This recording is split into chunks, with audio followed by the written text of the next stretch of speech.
চলো বন্ধুরা, আজকে দই ফুচকার একটা রেসিপি তোমাদের সঙ্গে শেয়ার করতে চলে এসেছি। দেখে নাও, ভাজা মশলা হিসাবে জিরে, ধনে, শুকনো লঙ্কা নিয়ে নিয়েছি।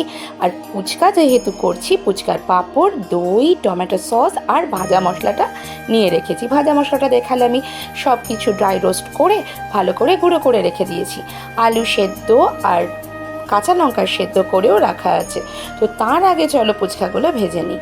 গ্যাসের ফ্লেমটাকে একদম লো করে আগে সাদা তেলটা ভালো করে গরম করে নিয়েছি, তারপরে গ্যাসের ফ্লেমটাকে একদম লো করে নিয়ে পাঁপড়গুলো তেলে দিয়ে একদম সিমে একদম লোতে দিয়ে ভালো করে পাঁপড়গুলোকে আমরা ভেজে নেব।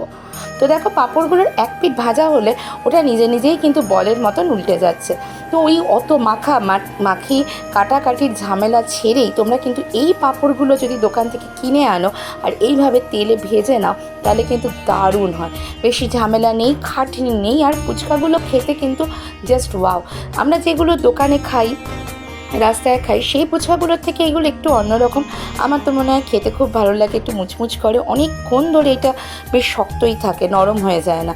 তো আজকে আমি বানাবো দই ফুচকা। তার জন্য তো আমি দেখিয়ে দিয়েছি ভাজা মশলা, দই, সস। কী ভাবছো টক জল নেই? টক জল ছাড়াই কি করে আমি করে নেবো এই দই ফুচকাটা, সেটাই তোমাদের সামনে আজকে শেয়ার করতে চলে এসেছি।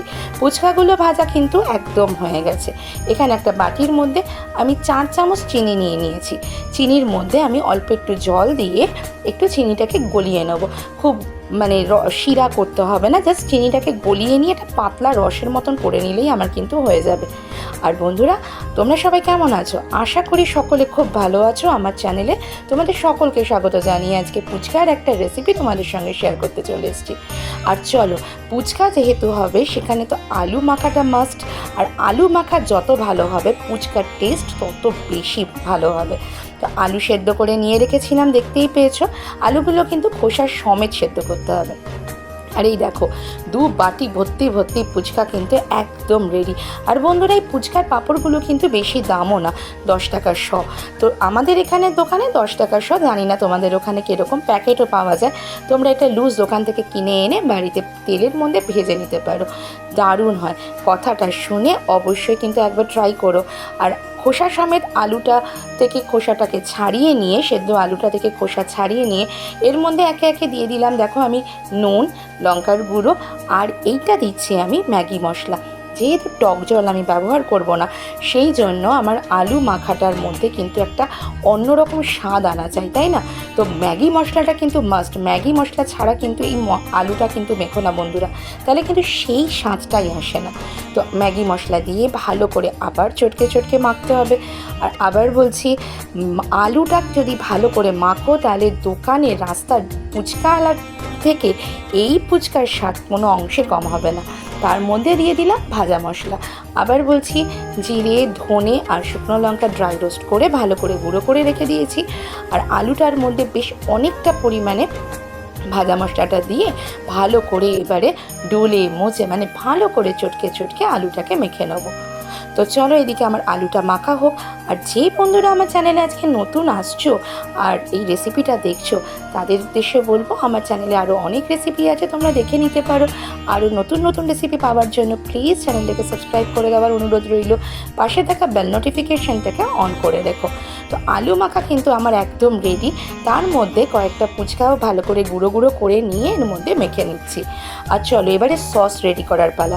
এইভাবে সস যদি তোমরা করো, তেঁতুল জল ছাড়াই কিন্তু ফুচকার স্বাদ অতুলনীয় হয়ে যায়। অনেকেই আছো যারা তেঁতুল জল খেতে পারো না বা খাও না মেডিসিনের জন্য, তাদের জন্য কিন্তু এইভাবে সসটা যদি বানাও, তাহলে কিন্তু জাস্ট ওয়াও লাগে। আর যারা ফুচকা তেঁতুল জল খেয়েও তেঁতুল জলের সাথে খাও কিন্তু এইভাবে ট্রাই করোনি, তাদের উদ্দেশ্যে বলবো একবার ট্রাই করো। তো চিনির রসটা দিয়ে দিলাম, তার মধ্যে টমেটো সসটা দিয়ে দিলাম, আর তার মধ্যে দিয়ে দিলাম ভাজা মশলাটা দিয়ে এটাকে একটু তরল করে সসটাকে একটু তরল করে নিয়ে আমরা রেখে দেবো। 2 রকম সস বানাবো। একটা হচ্ছে টমেটো সস দিয়ে, চিনির রস দিয়ে, আর হ্যাঁ, এটার মধ্যে একটু স্পাইসি বানানোর জন্য আরেকটু লঙ্কার গুঁড়ো দিয়ে নিলাম। তো দিয়ে ভালো করে এটাকে মিশিয়ে নিয়ে সাইডে রেখে দেবো। দই ফুচকা যেহেতু দই লাগবেই। টক দই নিয়ে নিয়েছি, দেখো টক দইটা ভালো করে আমরা ফেটিয়ে নেব। তো বন্ধুরা, সত্যি কথা বলতে ফুচকা খেতে কে না ভালোবাসে, আর এই ফুচকাটা যদি এরকম বাড়িতে বানানো হয়, আমি তো পরে ভয়েস ওভার দিচ্ছি তাই বলতে পারছি, অসম্ভব সুন্দর খেতে হয়েছিল। বাড়িতে বাচ্চারা যখন বায়না করবে, আর এখন এই বৃষ্টি বাদলের দিনে কিন্তু সবসময় বাইরে যাওয়াও সম্ভব হয় না, তোমরা এইভাবে বাড়িতে বানিয়ে নিতেই পারো। তো দইটাকে ফেটিয়ে নিয়ে ওই চিনির রসটা একটু দিয়ে দিলাম, অল্প একটু নুন দিলাম, আর দিয়ে দিলাম ভাজা মশলাটা, খুব অল্প পরিমাণে ভাজা মশলাটা দিয়ে ভালো করে দইটাকেও ফেটিয়ে আমরা রেখে দেবো। ব্যাস, 2 রকম সস রেডি, আলু মাখা রেডি, ফুচকা রেডি। এবারে শুধু ভেতরে ফুচকা ফাটিয়ে ভেতরে আলু মানে স্টাফিংটা করে একদম প্লেটে সার্ভ করে দিলে কিন্তু রেডি হয়ে যাবে। অবশ্যই গার্নিশিংয়ের ব্যাপার আছে, তার জন্য স্টেপ ওয়াইজ ভিডিওটা কিন্তু দেখো, অবশ্যই ভালো লাগবে। আর যারা ভাবছো এইভাবে করলে কেমন লাগবে, তাদের উদ্দেশ্যে একটা ছোট্ট টিপস, অবশ্যই বাড়িতে ট্রাই করো। এইভাবে 2টো সস বানিয়ে নিয়ে আর এইভাবে ফুচকাগুলো দোকান থেকে কিনে এনে বানিয়ে এইভাবে রেডি করে অবশ্যই একবার ট্রাই করো। তো ফুচকাগুলো মাঝখানে ফাটিয়ে ভেতরে আলুর পুর দিয়ে পুরো সাজিয়ে রাখবো। তো চলো বন্ধুরা, এইভাবে আমি প্লেটটা সাজিয়ে রাখি। আর পুরোনো বন্ধুরা কোথায় যাচ্ছ, একটা লাইক করো, একটা কমেন্ট করো, আর অবশ্যই কিন্তু জানাতে ভুলো না আজকে আমার এই টক জল বা দই ফুচকাটা তোমাদের কেমন লাগলো। টক জলটা কিন্তু আমি এইভাবেই বানালাম, টক জলটা মিষ্টি মিষ্টি হয়েছে, বাট যেহেতু টমেটোর কেচাপগুলো এখন খুব একটা মিষ্টি হয় না, আর যেহেতু ভাজা মশলা লঙ্কার গুঁড়ো দিয়েছি, তাই খেতে কিন্তু অসম্ভব সুন্দর হয়েছিল।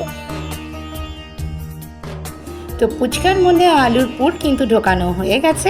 এরপরে এর মধ্যে আমরা সসগুলো দিয়ে দেবো ভেতরে, যার যেরকম মানে যদি এই রেড সসটা তোমাদের ভালো লেগে থাকে বেশি পরিমাণে, তাহলে একটু বেশি করে দিয়ে দিও। দিয়ে তার উপরে দই, মানে যেভাবে আমি সাজাচ্ছি, আর তোমরা সবাই তো দেখেছো রাস্তায় কীভাবে দই ফুচকা দেয়।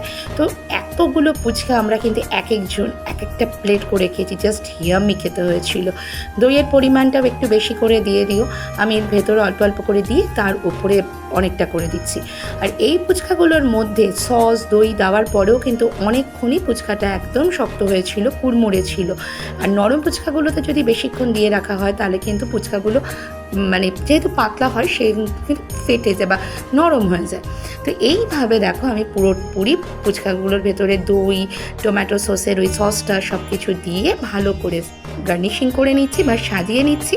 আর এর ওপর দিয়ে অবশ্যই ঝুরি ভাজা দিতে হবে। তো এইভাবে বন্ধুরা তোমরাও কিন্তু ট্রাই করতেই পারো। সন্ধেবেলায় বা কোনো অতিথি আসলো, তাদের কিন্তু এরকম করে প্লেট সাজিয়ে দিতে পারো। বাবা ছাড়া অন্য কোনো কথাই কিন্তু মুখ দিয়ে বেরোবে না, জাস্ট অসম্ভব সুন্দর খেতে হয়। অবশ্যই ভাজা মশলাটা দিতে হবে এর ওপরে, ভাজা মশলাটা অল্প একটু দিয়ে তার উপরে আবার দই সস দিয়ে গার্নিশিং করে সার্ভ করে দিলেই ব্যাস একদম রেডি। টক জল ছাড়া এইভাবে যদি তোমরা বাড়িতে বানিয়ে নিতে পারো দই ফুচকা, তাহলে কিন্তু একদম বোঝা যাবে না যে দই ফুচকাটার মধ্যে টক জল মিসিং। তো চলো, দেখতেই পাচ্ছ ওপরে অল্প একটু আমি ধনে পাতাটা দিয়ে দিলাম। ধনে পাতা তোমরা চাইলে কিন্তু আলুর ওই মাখার পুরের মধ্যেও তোমরা দিতে পারো। তো চলো, আজকের এই দই ফুচকাটা তোমাদের কেমন লাগলো আবার বলছি, অবশ্যই একটা লাইক কমেন্ট করো। যদি একটু বেশি ভালো লেগে থাকে, তাহলে বন্ধু বান্ধব আত্মীয় স্বজনের মধ্যে শেয়ার করে দিও। আজকের মতন বিদায় নিচ্ছি বন্ধুরা, আশা করি আজকের এই প্লেটটা তোমাদের খুব ভালো লেগেছে, খুব লোভনীয় লেগেছে। তো আবার আসবো অন্য কোনো দিন, অন্য কোনো ভিডিওর সাথে দেখা হবে। ততক্ষণ তোমরা সবাই খুব ভালো থেকো, সুখে থেকো, আনন্দ থেকো, হাসি খুশি থেকো। আজকের মতন টাটা।